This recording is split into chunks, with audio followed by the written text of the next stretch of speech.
You know the motto of this channel, think maintenance, and generally speaking, I always go for basin taps such as Grohe because they're very low maintenance, and if anything breaks on them, you can replace parts and all that sort of thing. But in all honesty, I'm really not impressed with this. For a Grohe product, well, I'm not going to return the whole tap, but I've had to go for an entirely different waste solution, and I will explain why I will never be buying this product again.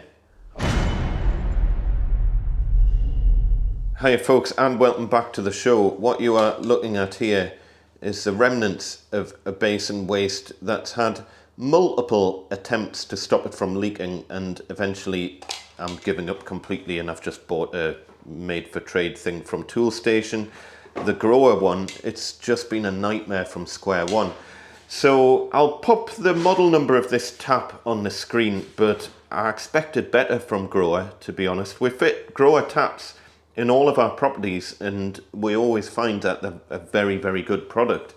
But this, I'm just not impressed. So folks, later on I'll give you a couple of tips to avoid ever running into basin waste problems again, and I'll also tell you how you might be able to pick up this Grohe tap at a bargain price now. But for the moment, before you have a dig at my relentless whinging, I can hear it now.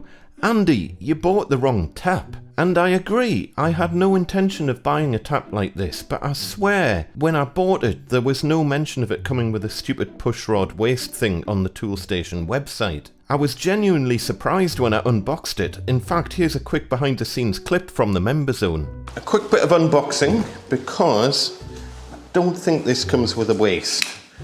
So that's another thing I'm going to have to buy for the basin. But it wasn't entirely clear what this comes up with. Again, Grohe. Oh, it comes with a waste. It does come with a waste. Hey, so misleading. In the description, there was a separate tap that was exactly the same that said with pop-up waste, and that was more expensive. This one didn't say it came with a waste. And it does. How cool is that? Awesome. One last thing to buy. Ultra expensive bath taps. So on the Screwfix website, you can clearly see they sell two different taps. One with the pop-up waste and one without. Both for exactly the same price for some reason, but I swear the Toolstation site didn't look like this, and because I'm a petty man, I can prove it using the Wayback Machine Internet Archive. Here's the tap I bought, and as you can see there's no mention of a pop-up waste. Even down in the product details, it's just not mentioned at all. But I can assure you that is the tap I bought, £78.98, exactly as per my Toolstation order. And here's the other tap that they had listed at the time, and you can clearly see it says with waste. It's even down in the product description, 1 1/4 inch waste included. Ignore the fact that this one's cheaper for some reason. They had a 30% sale on when this snapshot was taken. When I looked, it was £94.98. So I deliberately went for the cheaper tap without the waste, and initially I was pleasantly surprised when it came with a waste, since it saved me yet another trip out. But in hindsight, well, you'll see. Oh, and in the meantime, that other tap has vanished off the Toolstation website. Now, I do think it's a little bit odd that the tap that I bought that allegedly came with no waste clearly has the little waste pulley-uppy thing at the back of the tap there, whereas the one that allegedly came with a waste doesn't have the pulley-up thing at the back of the tap. So there are shenanigans afoot here, although neither of them mentioned the stupid pushrod waste thing that we ended up with. So there's multiple things about this that aren't great from a maintenance perspective and from an installation perspective as well. First of all, it uses this kind of lever waste thing. And the problem with it, let me just shift this out the road. So, for whatever reason, the bits of wire that it comes with, or these kind of push rod things, were unbelievably long. I mean, to the point that, like, the one that goes on the back of the waste itself, I just don't understand any situation where that would possibly fit, because the back of it ends up hitting the wall. So you end up having to cut this down. Now, this is very, very hard steel, and it's not easy to cut. And unless you happen to have a vise with you to hold this, it's really, really difficult. I ended up actually having to set my workbench up outside and then cut it with an angle grinder and then kind of file down the edges to make it smooth and things like that, because otherwise the back of that would hit the wall. And then you've got the same problem with this part of the waist as well. Basically, this was so long that it ends up hitting the bottom of the trap. So this had to be trimmed down as well. So yeah, that's the first thing I don't like. I don't understand why the supply push rods are so ridiculously long. The second problem is that even once you manage to cut these to the right size, it sticks out the back of the tap so much that it would end up hitting whatever wall surface you've got. So if I just put this basin down, I'll show you what I mean.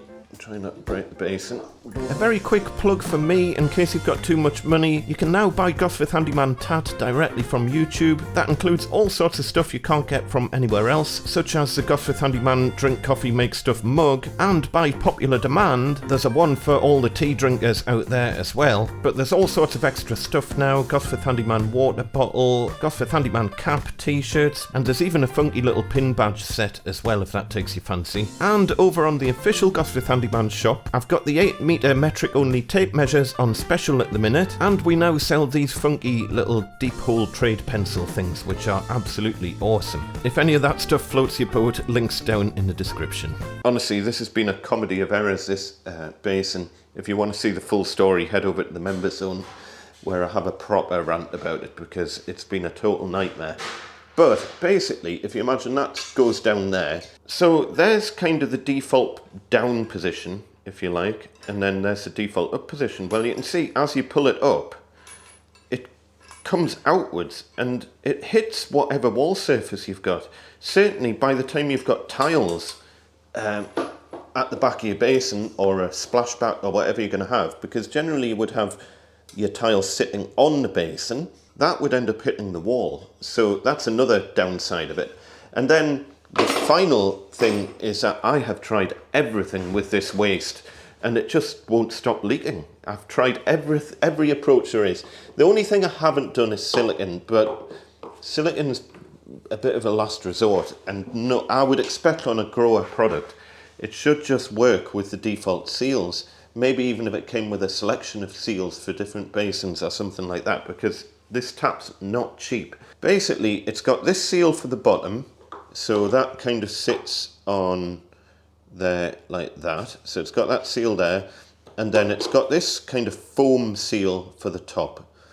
And I'll double check the instructions, but I'm pretty sure there's no mention of using like silicones or anything like that. It should just work. Well, anyway, I tried it twice, tried like tightening it up and all sorts, and it just wouldn't stop leaking. So eventually I gave up and went down the plumber's mate route. Generally, plumber's mate fixes everything when it comes to basin wastes, but even with the plumber's mate, it still leaked. And the trouble is, at this stage, once you've got plumber's mate everywhere, I mean, you could spend half an hour cleaning all this down and trying another kind of refit, maybe trying plumber's mate on either side of the washer. That's another approach. But yeah, I think you're onto a hiding for nothing. And this is another kind of fundamental flaw with this design of waste, and I advise not fitting this particular design of waste if you want a low maintenance solution. Let me just turn the sink the other way around so you can see what I mean. So obviously this would be sticking through the bottom of the basin and hopefully sealed from the other side, but as I say, that was challenging to get a seal. But the problem is, with this particular type of basin trap, is that this part has to be facing backwards. So it's not like you've got a nut that you can do up or anything like that. It essentially means that you've got to tighten it from the top downwards, because you can't tighten it from this side, otherwise you'll end up with this at some sort of jaunty angle, and it can't be. That's got to be facing backwards so that the push rod waste thing can go into there and control the plug, so the plug can go up and down. So you can't just do this up from the bottom.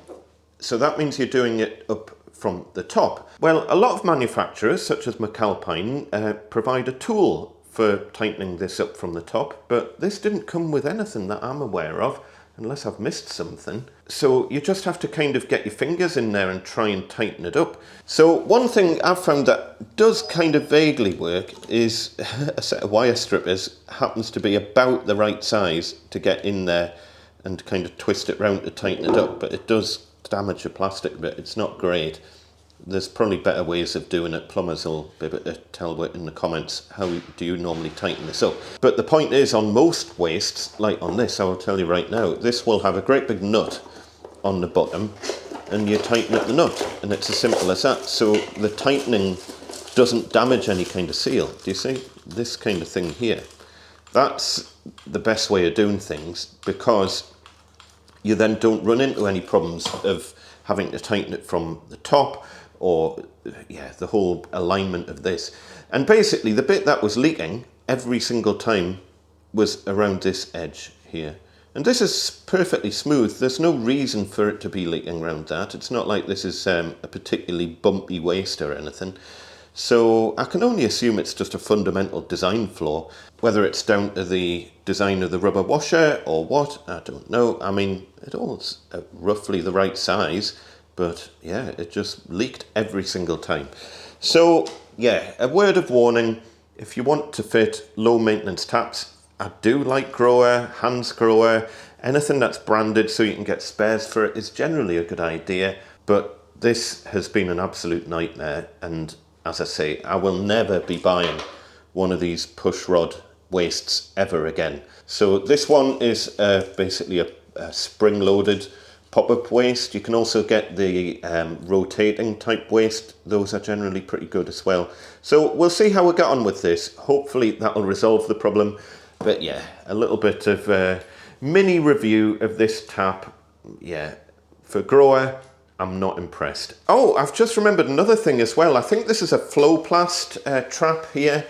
And for whatever reason, on the Grohe waist, it's a really bad fit into the bottom of the trap, or into here. So this section here should fit really nice and comfortably in there, because it's this little washer here that forms the seal. And on the Grohe one, it just wouldn't fit very well at all. Look, so here we go. So look, I'll show you. So that just doesn't fit in that hole properly. You've got to like really ram it in, which when you're underneath a basin, or you're underneath like a vanity unit, or especially like a pedestal basin like this, trying to get that into there. Really what you've got to do is turn the whole thing upside down and put a considerable amount of weight on that. Is that it? No, that's still not in. Again, I've just never had problems like this with other waists, so that it just doesn't fit in properly. It's just junk. So anyway, that is the new waist in. That's the way it should work, you see. Nice big fat rubber washer there. That's nice and tight. Fat rubber washer on the other side. I think this will be fine. We'll get this put on and I'll refit the whole thing, and hopefully that'll be it.